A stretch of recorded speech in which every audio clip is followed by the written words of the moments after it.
Save our tips, the message from hundreds of Michigan restaurant workers who rallied at the state capitol building today. They gathered to show support for a bill that would add an exception to Michigan's new minimum wage law, allowing restaurants to keep tip systems the way they are. Nick Simon was there. He's here for you now with why workers say they need the tips.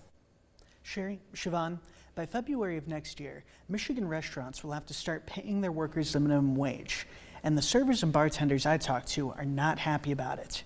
They tell me if that restaurants start adding a service charge, it'll bring an end to tips, and it would mean a lot less money at the end of the workday. They're here because they're about to lose most of their income. If a law that goes into effect in February is not altered by the legislature here during what we call the lame duck period, they're going to all be turned into minimum wage employees. Hundreds of people felt that the issue was important enough to take a day off of work, come meet with lawmakers, and tell them how this is going to impact their lives. The majority of my servers, bartenders are single parents. They're going to school. They work 25 hours a week, right?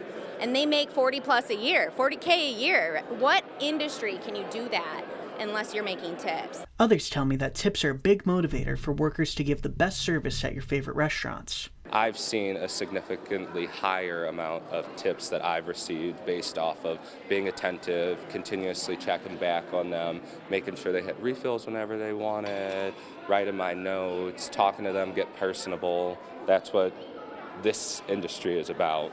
There are other groups in Michigan, like One Fair Wage, that say that the move away from tips is a good thing because people should get paid the same for equal work. But the workers at today's rally say that the opportunity to make what you're worth is more important to them. Yes, it's unequal because if you're not a very good server, you're not going to get tipped very well, which is a motivator to be a good server. We are our own entrepreneurs and we provide these tables with our own services, and everyone's is always going to be different. It's not always the same. It's a fair wage for the people who want it and the people who earn it, and they wouldn't do it if it wasn't. And $15 an hour is just crazy. That's crazy. I would do anything else other than this. Now, today's rally had an added sense of urgency because the deadline is getting close, and there are only a handful of days left for lawmakers to make an impact before the changes take effect next year. But the lame duck agenda is getting busier by the day, and it remains to be seen if lawmakers will get to it in time. Back to you.